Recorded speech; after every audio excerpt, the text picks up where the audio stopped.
El deseo. Esta emoción puede abarcar desde un leve deseo hasta la obsesión, el anhelo por algo o alguien.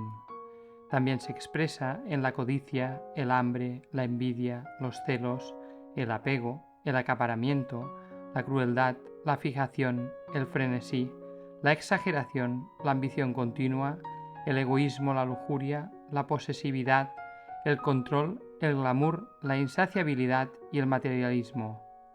Nunca estoy satisfecho, nunca es suficiente, debo tener. La característica subyacente a esta emoción es la impulsividad. Cuando estamos a merced del deseo, no somos libres. Nos controla, nos dirige, nos esclaviza y nos lleva de la oreja.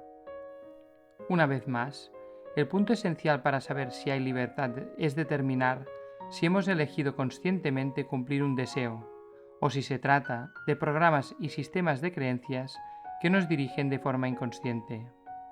El deseo como obstáculo. No se suele comprender bien la función de querer y desear. La ilusión principal se revela en la afirmación: la única manera de conseguir lo que quiero es deseándolo. Si suelto mi deseo, no lo conseguiré. En realidad, lo cierto es lo contrario.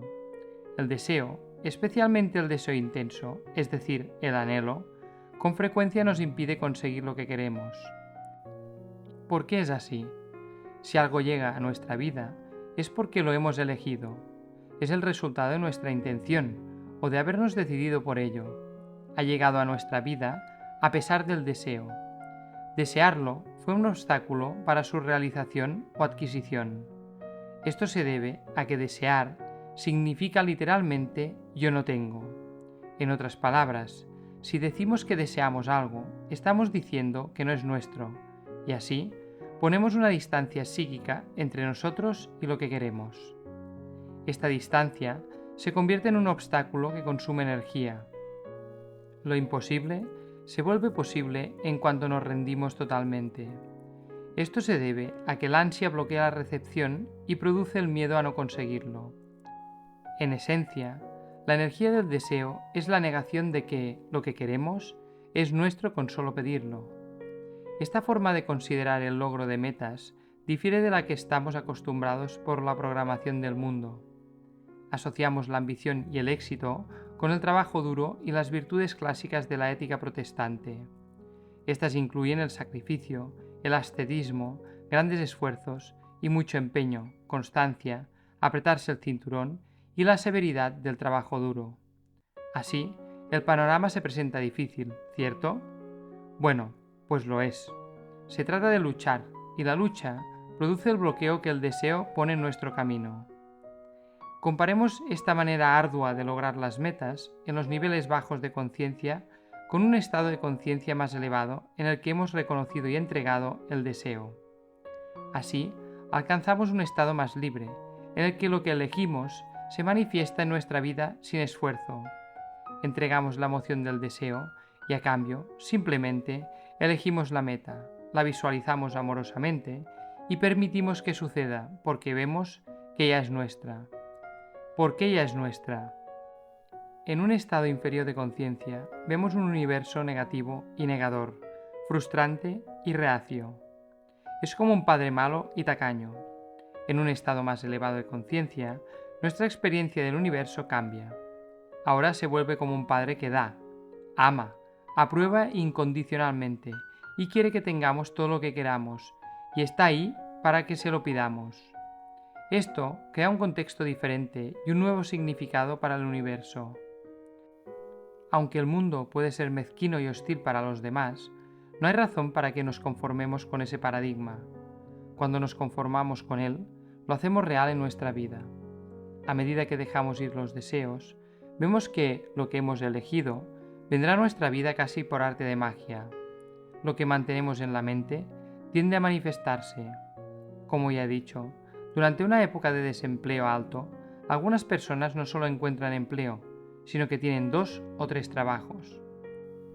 La primera vez que vi el mundo de esta nueva manera, me resultó sorprendente. Tenía la esperanza de que fuera cierto, pero el escepticismo me decía, esto no es posible en la práctica. Mi educación estricta basada en la ética protestante, lo hacía difícil de creer. Sin embargo, tuve la voluntad de mantener la mente lo suficientemente abierta como para darle una oportunidad. Esta fue mi experiencia inicial de dejar ir el deseo. Anoté mis metas personales y luego abandoné el deseo de alcanzarlas. Suena paradójico, pero este es el proceso: identificar los objetivos y luego soltar el deseo de conseguirlos. Uno de los objetivos que había tenido en mente durante varios años era contar con un apartamento en la ciudad de Nueva York, porque los compromisos de trabajo requerían una gran cantidad de desplazamientos y tenía que invertir mucho dinero en habitaciones de hotel. Un pequeño apartamento en la ciudad, el llamado pied-à-terre, supondría una solución económica. Escribí apartamento en la ciudad de Nueva York como una meta. Cuando se utiliza esta forma de lograr los objetivos, incluimos todos los detalles, tantos que a la mente racional le parezca imposible lograrlo. De manera que di los detalles del apartamento ideal, valorado de manera razonable, en la Quinta Avenida, en la esquina con la calle 70, justo al lado de una de las entradas a Central Park, a menos a 8 o 9 pisos de altura y en la parte trasera, para minimizar el ruido de la calle y de dos ambientes. Al día siguiente, como siempre, en el trabajo estuve ocupado con una gran carga de casos, reuniones y consultas de pacientes. Entre las reuniones y los pacientes, reconocía y entregaba la sensación de querer el apartamento. Y a medida que avanzaba el día, me olvidé de él. A las 4:30 de la tarde, después del último paciente, de repente, tuve el impulso de ir en coche a la ciudad. A pesar de que era hora punta, el camino estaba despejado y solo tardé media hora. El coche circuló hasta la 73 con Lexington y se dirigió a la inmobiliaria más cercana. De manera más bien mágica, apareció un lugar para aparcar justo enfrente de la inmobiliaria.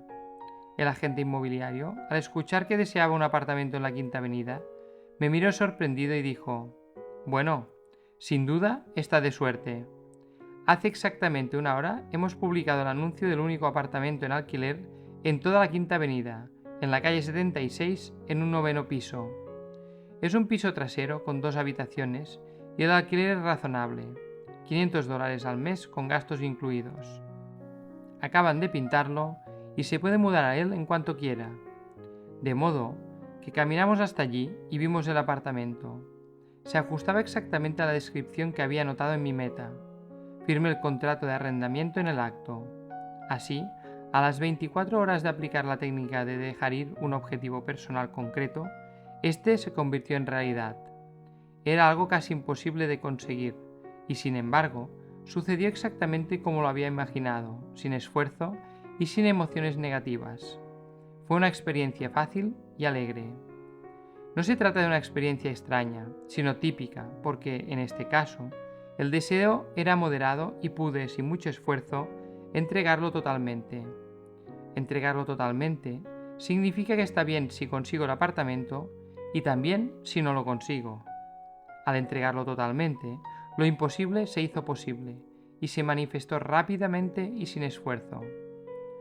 Podemos dudar de este mecanismo, volver la vista atrás y pensar en las cosas que queríamos y que se lograron a través de la ambición, el deseo, el anhelo e incluso la obsesión, el querer frenético. La mente dice: bueno, ¿y si hubiera dejado el deseo de esas cosas? Si no fuera por el deseo, ¿cómo las habría conseguido? La verdad es que podrían haber llegado de todos modos, aunque sin la ansiedad, el miedo a no conseguirlas, sin todo el gasto de energía, sin todo el esfuerzo, sin todo el ensayo y error y sin todo el trabajo duro. Bien, dice la mente, pero si lo conseguimos sin esfuerzo, ¿qué hay del orgullo por el logro? ¿No tendríamos que sacrificar eso? Bueno, sí, tendríamos que renunciar a la vanidad de todo el sacrificio y el trabajo duro que pusimos en ello. Tendríamos que dejar el sentimentalismo sobre el autosacrificio y todo el dolor y el sufrimiento que tuvimos que pasar para lograr los objetivos. Esta es una perversión peculiar en nuestra sociedad. Si tenemos éxito casi sin esfuerzo, la gente nos envidia. Les molesta que no hayamos tenido que pasar todo tipo de angustias y sufrimientos para llegar allí. Su mente cree que esa angustia es el precio que hay que pagar por el éxito. Echemos un vistazo a esta creencia. Si no fuera por la programación negativa que nos ha hecho creer lo contrario, ¿por qué deberíamos pagar algún coste de dolor y sufrimiento para lograr cualquier cosa en nuestra vida? ¿No es esa una visión bastante sádica del mundo y del universo? Otros bloqueos para lograr lo que queremos y deseamos son, por supuesto, la culpa inconsciente y la pequeñez. Curiosamente, el inconsciente nos permitirá tener solo lo que creemos merecer. Cuanto más nos aferramos a la negatividad y a la pequeña imagen de nosotros mismos resultante, menos pensamos que merecemos y, de forma inconsciente, nos negamos la abundancia que fluye tan fácilmente para los demás. Esa es la razón del dicho: los pobres se hacen más pobres y los ricos se hacen más ricos.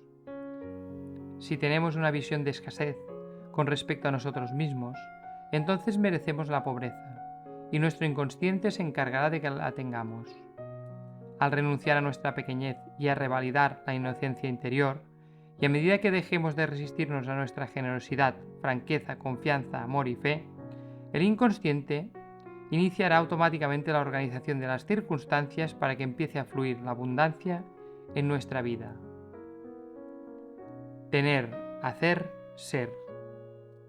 A medida que nos liberamos de los estados de conciencia inferiores, como la apatía y el miedo, entramos en el deseo.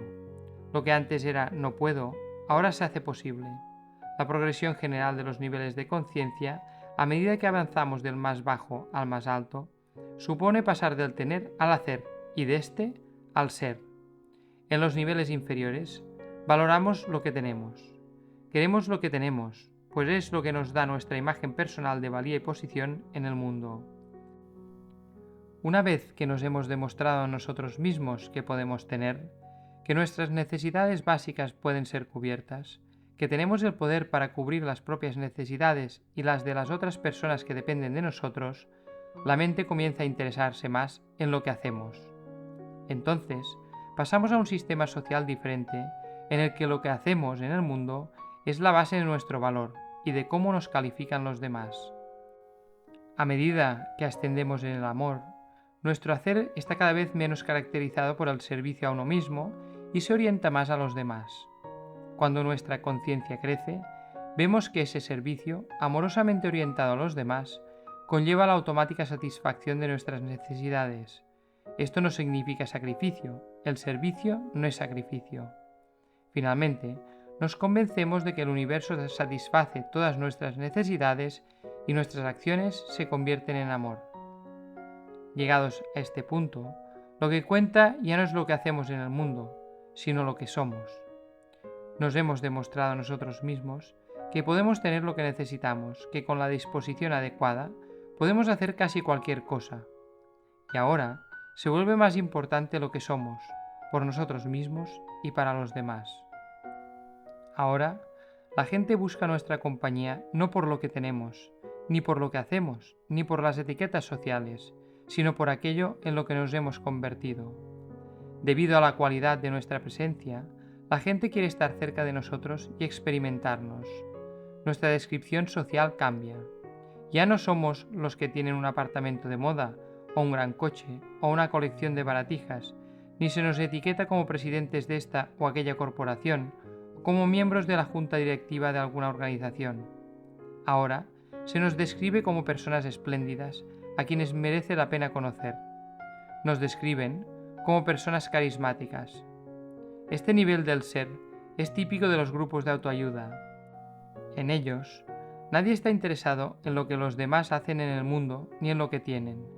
Solo interesa si se han logrado ciertas metas internas, como la honestidad, la transparencia, la generosidad, el amor, la disposición a ayudar, la humildad, la sinceridad y la conciencia.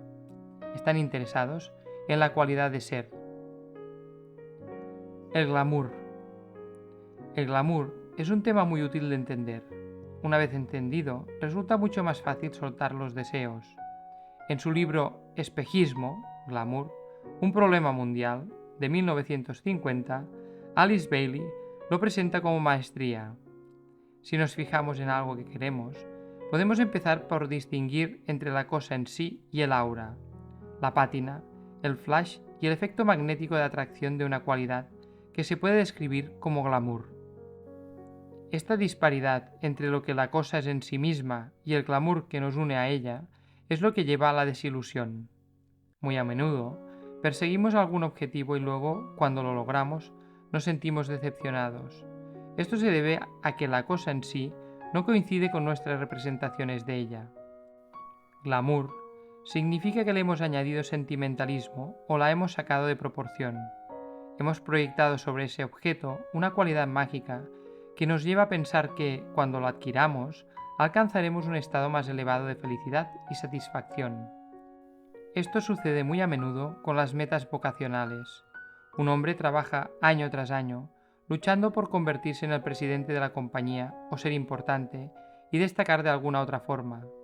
Cuando lo logra, espera experimentar toda la satisfacción y el glamour asociados a ese nivel de éxito, la deferencia de los empleados, los coches llamativos, el despacho imponente, las etiquetas, los títulos y los lugares exclusivos.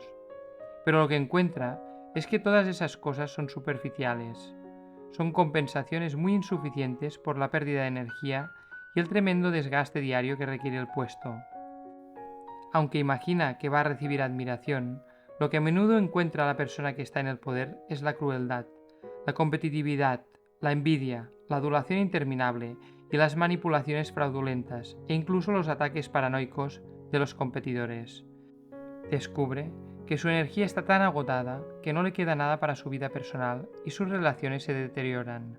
Su esposa se queja de que está demasiado cansado para hacer el amor, demasiado consumido para dedicarle la atención que ella necesita, demasiado gastado para ser un buen padre e incluso para disfrutar de su actividad recreativa favorita. Lo mismo ocurre con las mujeres en las áreas de éxito tradicionalmente femeninas. Una mujer piensa, por ejemplo, que si consigue el vestido de cierto diseñador para una fiesta, atraerá la atención, la adulación y la admiración, y que ganará cierto estatus social. Con mucho sacrificio, gasta gran cantidad de dinero y esfuerzo en el vestido, y va de aquí para allá haciendo pruebas. Pero ¿qué sucede? Que en la fiesta se producen algunos comentarios pasajeros sobre su vestido y eso es todo. Nadie baila con ella más de lo habitual, no sobresale más que antes de la fiesta, y no recibe ninguna auténtica atención adicional. Por otra parte, recibe algunas miradas hostiles de envidia de las otras mujeres, que reconocen lo que pagó por el vestido. Durante la noche, ella tiene la conversación habitual con su acompañante, y se van a casa sin apenas dirigirse la palabra, como siempre. A medida que las mujeres consiguen el éxito en los ámbitos políticos y empresariales, se enfrentan a la decepción que acompaña el anhelado y glamuroso rol de ser un líder público. Lo que se presuponía que iba a aumentar el prestigio y la estima atrae la crítica, la envidia y la hostilidad de otras mujeres. A menudo, la experiencia de lograr su objetivo no es lo que se pensaba que iba a ser.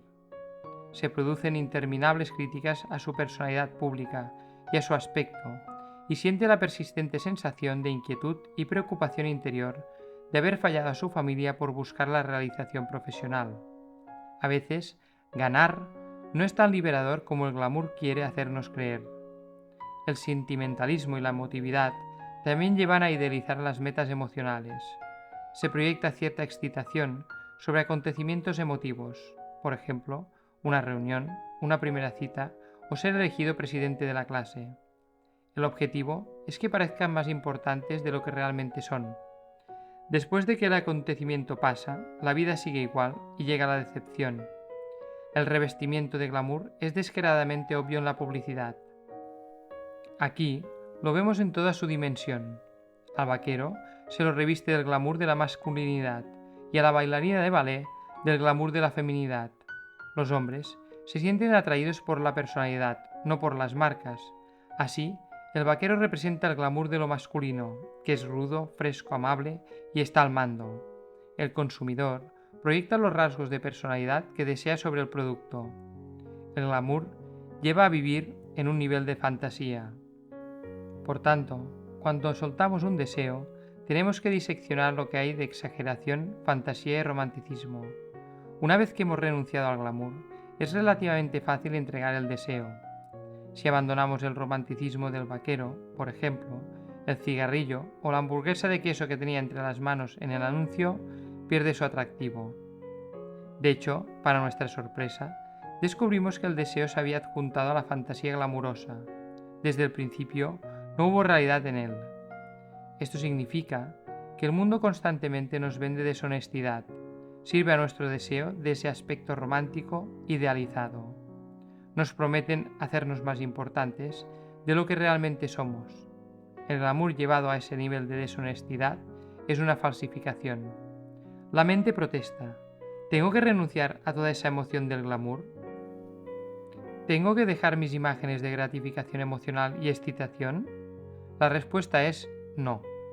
No tenemos que renunciar a ello en absoluto, y podremos alcanzar nuestras metas sin esfuerzo y más fácilmente una vez que seamos conscientes de lo que estamos eligiendo. Podemos ser atractivos, pero no lo conseguiremos de una manera falsa, como por conducir cierto estilo de coche. Sí, mediante el abandono de nuestra pequeñez, apropiándonos de nuestra grandeza para, a continuación, reflejarla al mundo. Podemos convertirnos en esa persona emocionante que la gente está ansiosa por conocer.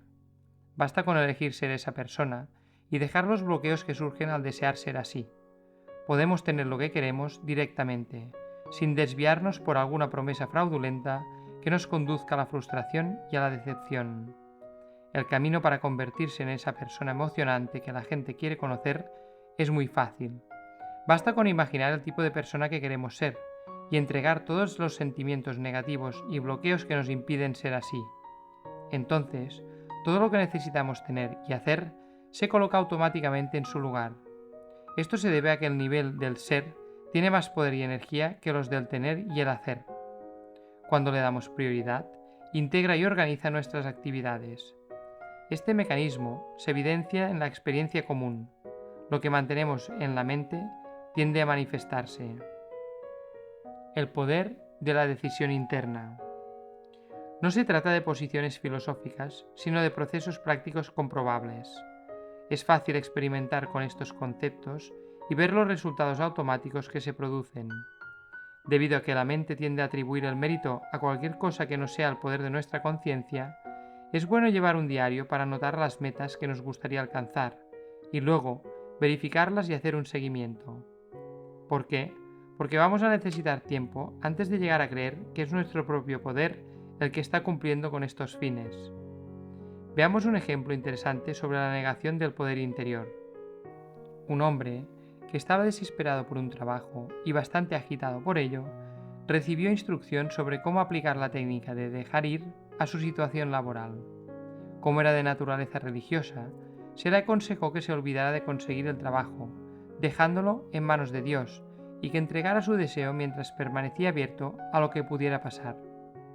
Una semana más tarde contó: Pues bien, el día después de que entregara el deseo de tener un trabajo, no pasó nada. Después, recibí una llamada telefónica de mi cuñado y va a contratarme en su empresa. Si no fuera por mi cuñado, nunca habría conseguido el trabajo. Qué bueno que no tuve que esperar a Dios. Este es un buen ejemplo de lo que tiende a hacer la mente. Fue su propia entrega, por supuesto, la que trajo la llamada del cuñado. Deseaba tan desesperadamente el trabajo que el deseo bloqueaba el cumplimiento de esa meta. Cuando dejó de querer un trabajo, apareció en las siguientes 24 horas. Sin embargo, la mente tiende a no reconocer nuestro propio poder y proyectarlo en cualquier otra cosa del mundo. Por eso, las personas, por su propia valoración, piensan que son impotentes. Tienen el poder, pero no han hecho más que proyectarlo en fuerzas externas. Todos somos seres poderosos que nos hemos vuelto inconscientes de nuestro poder. Lo hemos negado y proyectado en los demás debido a la culpa y a nuestra sensación de pequeñez. La mayor parte de lo que pasa en nuestra vida es el resultado de alguna decisión que hemos tomado en el pasado, consciente o inconscientemente. Siendo esto así, resulta muy simple ver nuestras decisiones pasadas mirando nuestra vida y haciendo el seguimiento hacia atrás. Una mujer que vino a psicoterapia demostró este principio. Necesitaba tratamiento porque, según sus palabras, mis relaciones nunca funcionan. Tenía una relación insatisfactoria tras otra y siempre se sentía usada y víctima de abusos. Estaba llena de resentimiento, autocompasión y depresión. El problema, por supuesto, quedaba claro en su primera frase: mis relaciones nunca funcionan. Como negamos el poder de la propia mente, no vemos lo obvio. es muy curioso cómo hemos llegado a ser tan inconscientes. He aquí a una mujer que tiene la respuesta esperándola justo ahí, pero no la ve. No ve el poder de su propio sistema de creencias. Nuestra mente es tan poderosa que si solo tenemos en mente un pensamiento como mis relaciones nunca funcionan, lo más probable es que sea así. Nuestro genio inconsciente, que solo puede recibir órdenes y no tomar decisiones, se encarga de que nuestras relaciones no funcionen. Por supuesto, ella obtiene un montón de recompensas de su historial de relaciones decepcionantes. Pudo experimentar la autocompasión, el resentimiento, los celos, la envidia y todas esas satisfacciones de las que el pequeño yo se alimenta sin cesar.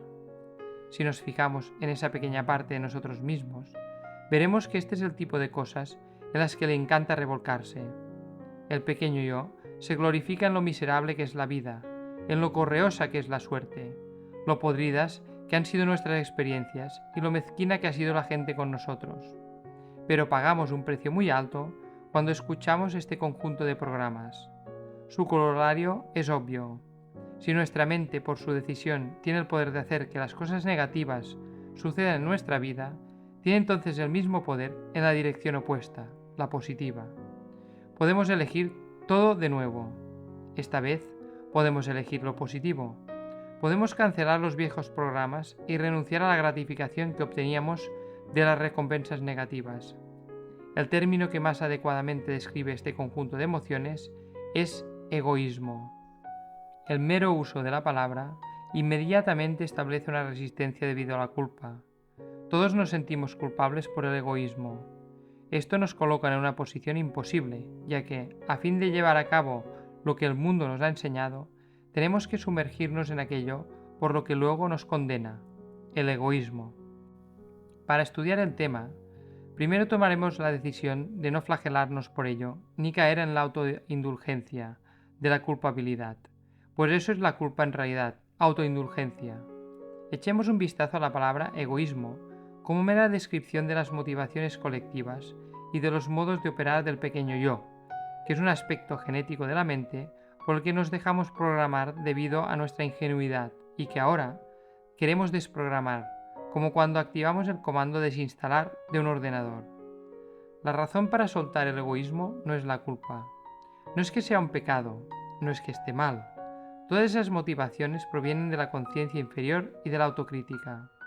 La razón para dejarlo es, simplemente, porque es poco práctico. No funciona. Es demasiado costoso. Consume demasiada energía. Retrasa el cumplimiento de los objetivos. Por su propia naturaleza, el pequeño yo es quien crea la culpa y quien la perpetúa.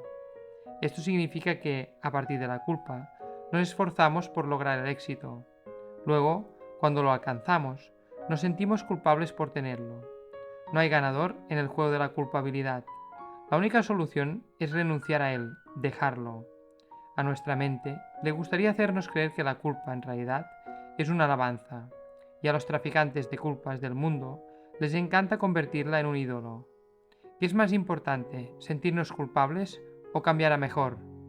Si alguien nos debe dinero, ¿preferiríamos que se sintiera culpable por ello o que nos pagara?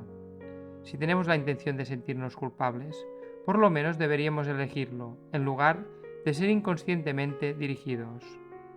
Cuando pasamos de ser yoístas con minúscula a ser yoístas con mayúscula, dejamos nuestro pequeño yo para abrazar nuestro yo superior. Pasamos de la debilidad al poder, y del autoodio y la pequeñez al amor y la armonía. Pasamos de la lucha a la facilidad, y de la frustración a la realización. Entonces, en lugar de motivarnos por el egoísmo y el deseo, con mucho menor esfuerzo, podemos visualizar lo que queremos para traerlo a nuestra vida. Lo hacemos declarando nuestra intención, mediante la aceptación, la decisión y la elección consciente. Y hasta aquí este capítulo del libro de Harir del Dr. David R. Hawkins, el que nos explica cómo aprender a utilizar el deseo para construir la vida que anhelamos desde un punto de vista absolutamente constructivo. Espero como siempre que te sirva. Acuérdate que hemos activado la posibilidad de unirse al canal e impulsar otras vidas. Damos las gracias a nuestra iniciativa impulsora Equitasio for Life. Yo soy la Lluvia Fina y nos vemos en la próxima. Un grandísimo abrazo.